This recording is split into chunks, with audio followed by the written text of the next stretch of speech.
Hello बच्चों, good morning. क्या हाल है? बढ़िया चल रहे हैं? मस्त, बढ़िया, अच्छी तरीके से। ओके, पढ़ाई करते रहो, आगे बढ़ते रहो। बच्चों, आज ये पहला लेक्चर है हमारा 10th क्लास के लिए। बहुत से बच्चों ने एसएमएस किया, रिक्वेस्ट भेजी कि सर 9th और 10th क्लास के लिए भी कुछ वीडियो बना करके डालें, जिससे हम भी कुछ पढ़ाई करें। काफ़ी दिनों से ये चल रहा था, हमारे पास एसएमएस आ रहे थे, हम पढ़ रहे थे, नेगलेक्ट कर रहे थे। जब बहुत सारे एसएमएस आ गए तो हमने सोचा ये छोटे छोटे बच्चे हमसे कुछ कह रहे हैं, हमसे कुछ मांग रहे हैं, और हमारे होते हुए भी इन बच्चों को ये चीज़ें नहीं मिल रही हैं।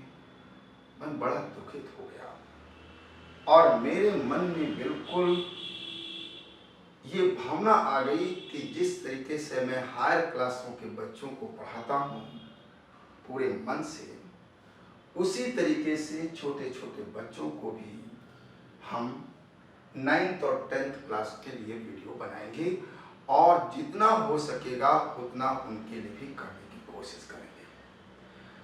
और ये मन में आते ही मैंने प्रण किया कि हम 9th और 10th का पूरा सिलेबस बच्चों को यूट्यूब और ऐप के थ्रू हम कंप्लीट कराएंगे। तो बच्चों, आज सबसे पहली क्लास है 10th क्लास के लिए और ये लेक्चर नंबर 1 है।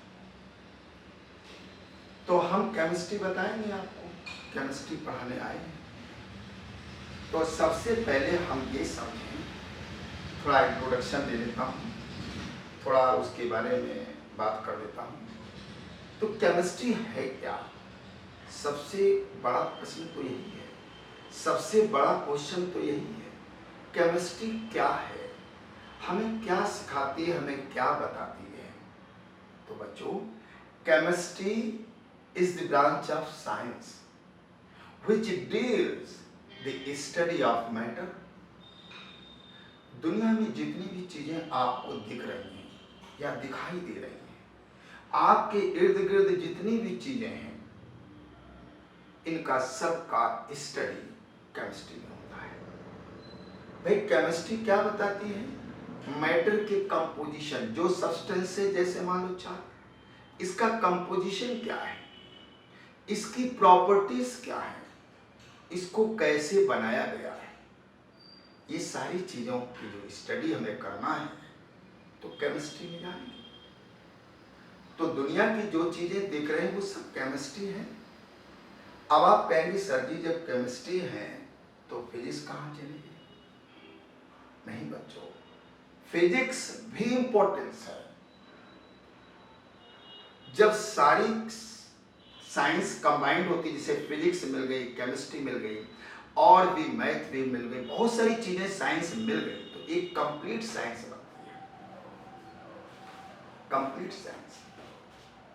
अब जैसे मान लो जो हम पढ़ा रहे हैं, लाइट जल रही है, कैमरा हमारी रिकॉर्डिंग कर रहा है, हम वीडियो आपके घर तक या आपके मोबाइल तक पहुंचाएंगे, ये फिजिक्स है, ये तो फिजिक्स कर रही है।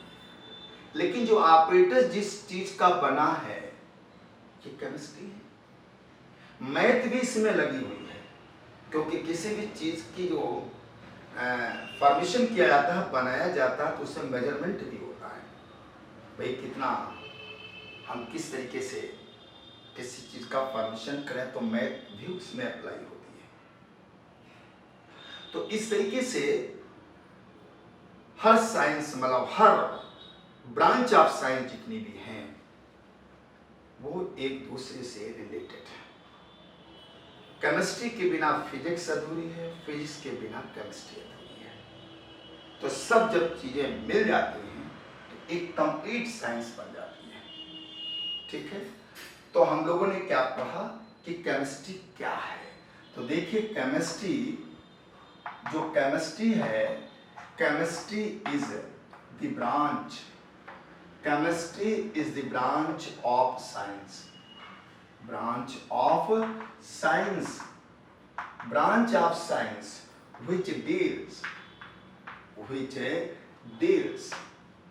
the study of matter, which deals the study of matter. यानी मैटर जो हम लोग जानते हो, मैटर की 3 फिजिकल स्टेट होती हैं, सॉलिड, लिक्विड, गैस।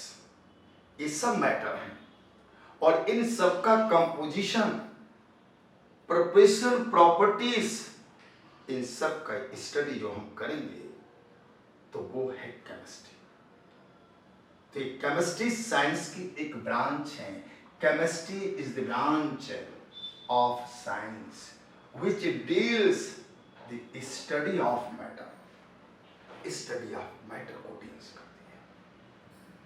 ठीक है, अब स्टडी ऑफ मैटर में समझिए कौन कौन सी चीज, जैसे प्रिपरेशन, आप प्रिपरेशन की बात करेंगे, और कौन करेंगे, प्रिपरेशन की बात करेंगे, आप कंपोजिशन की बात करेंगे, भैया कंपोजिशन किस तरीके से, इसमें क्या क्या है, उसके बीच की बात करेंगे, बॉन्डिंग की बात करेंगे, अगर भाई कंपोजिशन है, जो कंपोनेंट है वो कैसे बंधे हुए हैं आपस में, बॉन्डिंग की बात कर लेंगे, और इसके बाद प्रॉपर्टी की बात करेंगे, प्रॉपर्टीज बच्चों क्या होगा, जैसे इसमें प्रॉपर्टीज 2 तरीके की होंगी, फिजिकल और केमिकल प्रॉपर्टीज, यानी फिजिकल भी आएंगी और दूसरी केमिकल भी आएंगे। तो इस तरीके से इन सारी चीजों की स्टडी हम लोग इस केमिस्ट्री में करते हैं। ठीक है, तो एक बात याद रखिएगा, केमिस्ट्री क्या है, ब्रांच ऑफ साइंस है जिसके अंतर्गत हम मैटर की स्टडी करते हैं। मैटर क्या है, मैटर सब्सटेंस है, गैस, लिक्विड, सॉलिड होगा, वो कैसा बना है, कैसे बनाया गया है, कौन प्रॉपर्टी शो करता है, फिजिकल, केमिकल, सारी चीजें। तो समझ गए, केमिस्ट्री को हमने डिफाइन कर दिया। अब इसी को लेकर के हम लोग आगे बढ़ेंगे। चलिए, तो 10th क्लास का जो सिलेबस है बच्चों, वो भी पहले समझ लो, हम लोग क्या पढ़ेंगे। बच्चों ये समझो कि भाई 10th क्लास में सिलेबस क्या है और क्या हम लोग पढ़ेंगे। उसके लिए जरा देखिए, सबसे पहला जो चैप्टर होगा वो chemical reaction and equation, and chemical reaction and equation, ये हो गया पहला लेसन। ठीक है, इसको हम लोग पढ़ेंगे। दूसरा आपको पढ़ना है एसिड्स पढ़ना है, प्लस बेस पढ़ना है, प्लस साल्ट पढ़ना है। एसिड्स, बेसेस एंड साल्ट, ये चीजें पढ़ना है बच्चों दूसरे लेसन में। तीसरे लेसन में हम लोगों को मेटल्स और नॉन मेटल्स पढ़ना है, मेटल्स एंड नॉन मेटल्स पढ़ना है, ये चीज हम लोगों को पढ़ना है। फोर्थ लेसन, ये बड़े बड़े लेसन है बच्चों, बहुत ही डिटेल में इसमें है, ये ना समझे कि बहुत 2-2 पन्नों के लेसन है, बहुत ही डिटेल में समझना है। अगला हम लोग पढ़ेंगे carbon and its compound, carbon and its compound, carbon और उसके कुछ इंपॉर्टेंस यौगिक के बारे में पढ़ना है। और लास्ट होगा periodic classification of elements, periodic classification of elements, ये चीजें। यानी ये 5 पॉइंट, ये 5 लेसन आपके पेपर में डिटेल, और इन्हें आप लोगों को 5 लेसन से ही पूरी 10th की केमिस्ट्री फिनिश है। 5 लेसन है। अब 1 बाय 1 करके हम डिटेल में बात करेंगे आप लोगों से। सबसे पहले केमिकल रिएक्शन एंड इक्वेशन। ठीक है, सबसे पहला लेसन हमारे पास आएगा reaction, chemical reaction and equation की बात करेंगे। चलिए,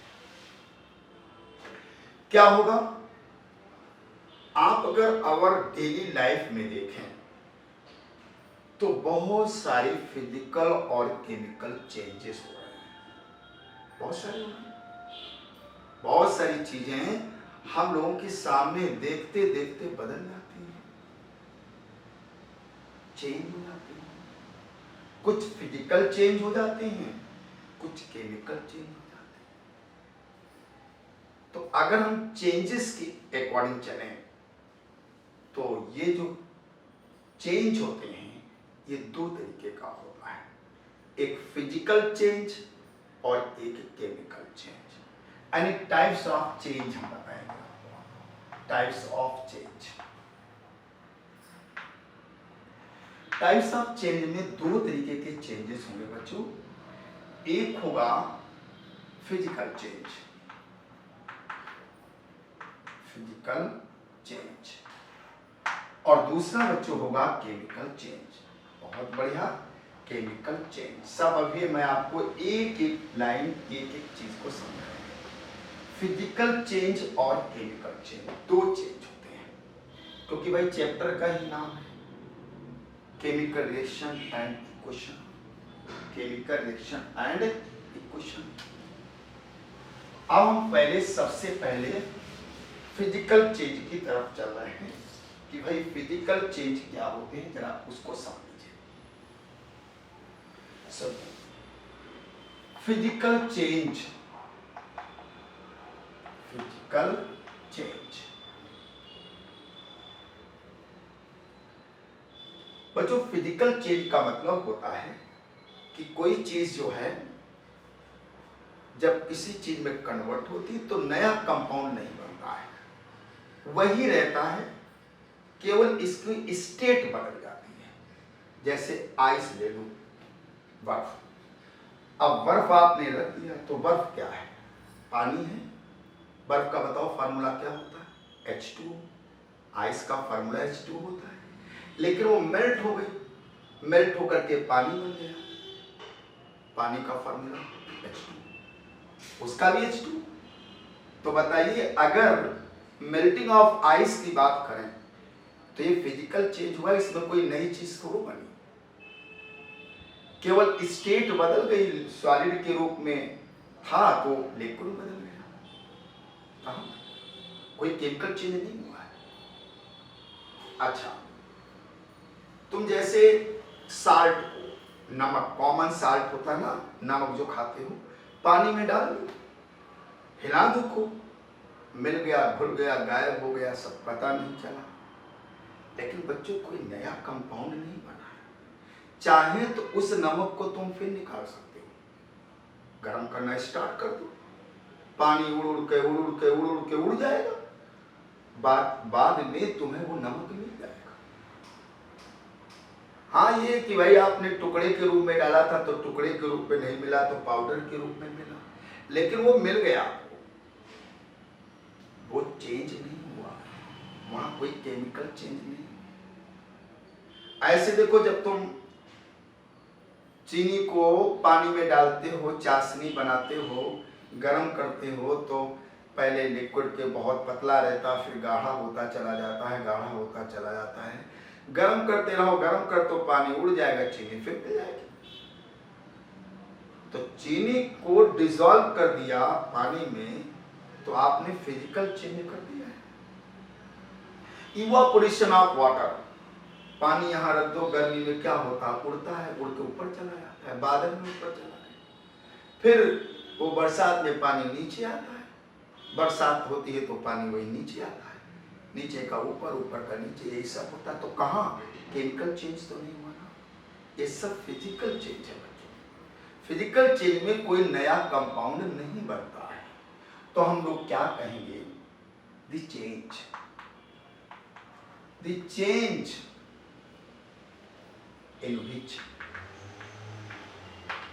in which no new substance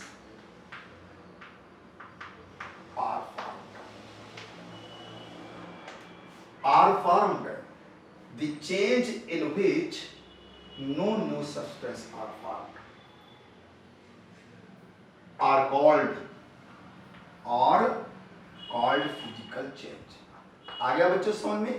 physical change समझ गए कि कोई नया प्रोडक्ट नहीं मिलेगा, कोई नई चीज का फॉर्मेशन नहीं होगा।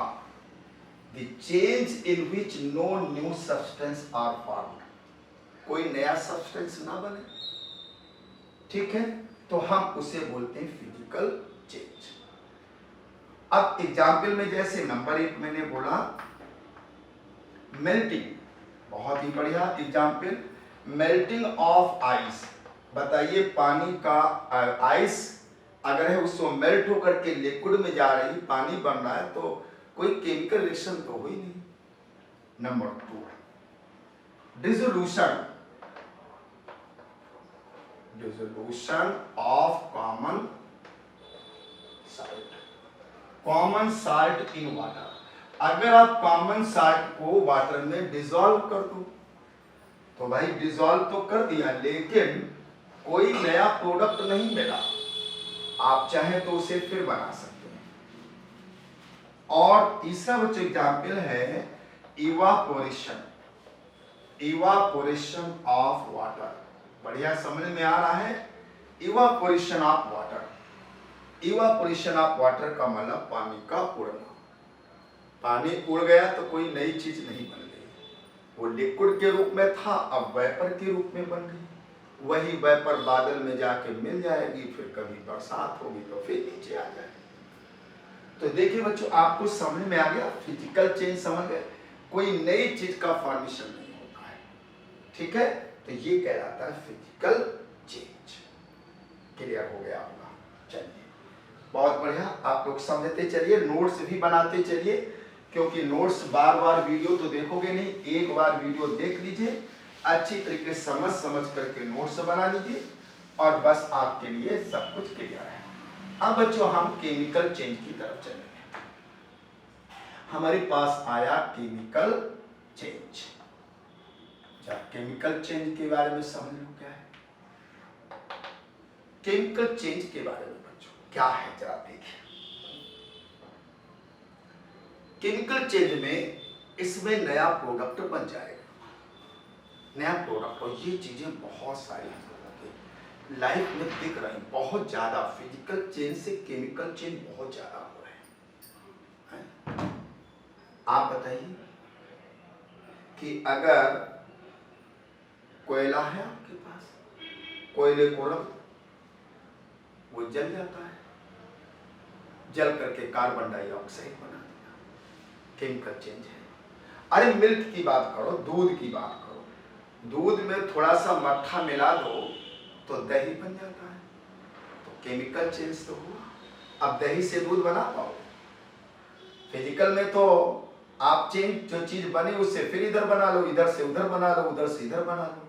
केमिकल में ऐसा नहीं, अगर हो गई चीज तो हो गई, फिर दोबारा वो चीज बनाना उसी कंडीशन में पॉसिबल नहीं है कि उसी कंडीशन में, जिस कंडीशन में वो दूसरी चीज में गया है, उसी कंडीशन में फिर बैक आ जाए।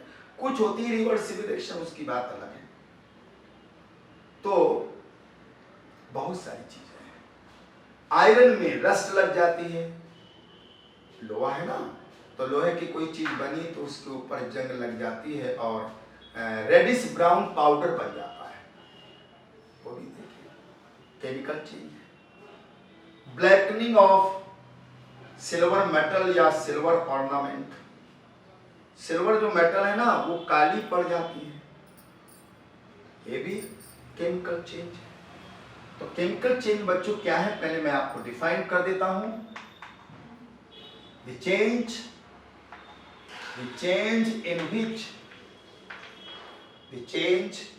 in which new product या new substance are formed, new substance are formed, नया substance बनना, are called chemical change, are called chemical change। हम उसे केमिकल चेंज बोलते हैं। इसमें न्यू सब्सटेंस का फॉर्मेशन हो जाए, न्यू सब्सटेंस का फॉर्मेशन हो जाए। जैसे एग्जाम्पल हम आपके सामने रख रहा हूं, आप एग्जाम्पल देखिएगा। एग्जाम्पल सबसे पहले है बर्निंग ऑफ कोल, यानी कोयले का जलना। भाई कोयले का अगर जलेगा ना तो जानते हो कोयले के जलने से हमें CO2 बन जाएगी, C+O2 से रिएक्शन होगी CO2, यानी कुल मिलाकर के जब कोयले का फार्मूला क्या होता है C, कोयला क्या होता है, कोल जो होता है वो C होता है। अगर इस C को हम जला दें ऑक्सीजन के साथ तो यहाँ CO2 बन गया। अब बताओ CO2 से फिर कोयला बना सकते हो? बताओ बन सकता है?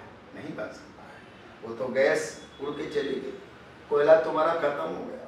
अब कोयला नहीं आएगा, लाना है तो नया खरीद के लाओ, वो चला गया। ये केमिकल चेंज है। तो बर्निंग ऑफ कोल, दूसरा पॉइंट, दूसरा example, rusting of iron, rusting of iron. Rusting of iron क्या होता है? यानी लोहे के सरफेस पे जंग लगना। अगर आयरन की कोई रॉड रखी हुई है या तुम्हारे घर में जो गेट एट लगे हुए हैं और भी बहुत सारे खिड़कियां लगी हैं, तो हम लोग करते क्या है, उनमें पेंट करते हैं, हर साल पेंट करते हैं, जिसकी वजह से वो सेफ हैं। अगर पेंट ना करें तो उसमें जंग लग जाएगी, रेडिश ब्राउन पाउडर बन जाता है। बच्चों याद रखिए ये बड़ा इंपॉर्टेंट है, Fe2O3 और NH2O, ये रस्ट का फार्मूला होता है। ये तुमसे पूछ सकता है पेपर में कि भाई रस्ट का फार्मूला बताओ।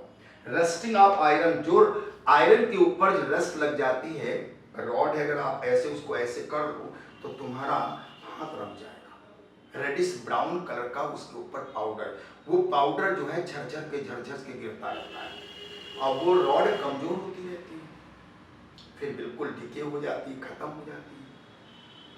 तो जो रेडिश ब्राउन बनता है लोहे के ऊपर, वो उसका फार्मूला बच्चों ये होता है Fe2O3 NH2O। ये बड़ा इंपॉर्टेंट है, ये यहां तक कि समझो IAS एग्जाम में भी पूछा जाता है, ये जनरल नॉलेज का क्वेश्चन है। IAS के एग्जाम में पूछ देते हैं कि बताओ रस्ट का फार्मूला क्या होता है, और 4 ऑब्जेक्टिव दे दिया, उसमें ये रस्ट का फार्मूला बड़ा इंपॉर्टेंट है, इसको याद रखना, इसको ऐसे घेर देना, मार्क लगा देना, याद कर लेना कि रस्ट का फार्मूला Fe2O3 NH2O होता है। ठीक है, ये रस्ट का फार्मूला, इसे याद रखिएगा। तीसरी बात बच्चों है कि formation of greenish layer on the surface of brass, formation of greenish layer on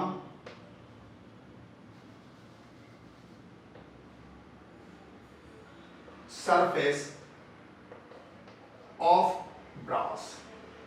brass जानते हो? अरे तांबा, उसी तांबे के ऊपर जो है एक ग्रीनिश लेयर बन जाती है, ग्रीनिश लेयर बन जाती है, और इस ग्रीनिश लेयर का जो फार्मूला होगा वो CuCO3 और CuOH का होल ट्वाइस होता है। ये देखिए, ये इसका फार्मूला होता है। तांबा जो कॉपर होता है, वो कॉपर के सरफेस के ऊपर जो है CuCO3 और CuOH के होल ट्वाइस की एक लेयर बन जाती है, उसका फार्मूला ये भी देखिए, बड़ी इंपॉर्टेंट है। Formation of greenish layer on the surface of brass या on the surface of metal, ये भी हो गया। अगला बच्चों एग्जाम्पल, इसे हटा देता हूं, इसे हटा देता हूं, इसको और भी देखिए, एग्जाम्पल आपको दिखा रहा हूं। ब्लैकनिंग, फोर्थ एग्जाम्पल है blackening of silver, silver metal, blackening of silver metal या सिल्वर ऑर्नामेंट भी कह सकते हैं। तो जो चांदी होती है वो ब्लैक कलर की हो जाती है, और ब्लैक कलर की होने की वजह है उसमें Ag2S बन जाता है, सिल्वर सल्फाइड।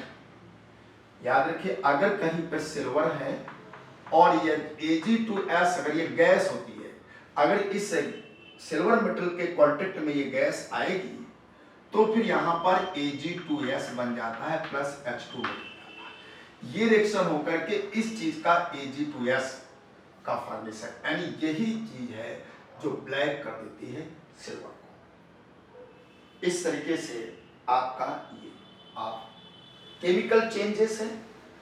और इसके बाद एक लास्ट एग्जाम्पल हम और दे रहा हूं, फीड और शॉरिंग ऑफ मिल्क इन समर। गर्मियों के समय में जो है जो मिल्क होता है वो खट्टा हो जाता है। और वो क्यों हो जाता है? ये होता है ड्यू टू एसिड, यानी एसिड का फॉर्मेशन हो जाता है जिसकी वजह से मिल्क खट्टा हो जाता है। तो ये सब केमिकल चेंजेस हैं बेटा, ये बच्चों सब केमिकल चेंज होते हैं। तो केमिकल चेंज लाइफ में बहुत ज्यादा होते हैं, ठीक है। तो आज हमने दो चीजों को डिफाइन किया है, एक फिजिकल चेंज और केमिकल चेंज। अब केमिकल चेंज में कुछ पॉइंट्स होंगे, कौन रिएक्टेंट है, कौन प्रोडक्ट है, प्रोडक्ट रिएक्टेंट में क्या डिफरेंस है, और जो एटम होते हैं उनका क्या रोल होता है केमिकल चेंज में। तो इस तरीके से ये सारी बातें आगे होंगी। आज केवल तुम्हें दो नोट्स बना लेना है चीज़ों को, फिजिकल चेंज और केमिकल चेंज। इसको अच्छे से डिफाइन कर लेना जैसे मैंने किया, और उनके एग्जाम्पल लिख करके इतनी बात को आप लोग समझ लेंगे। फिर इसके बाद नेक्स्ट वीडियो में इसी के आगे हम आपको और डिटेल में अच्छी अच्छी बातें समझा करके आगे बढ़ाएंगे। Okay, thank you very much, और पढ़ाई करते रहिए और आगे बढ़ते रहिए।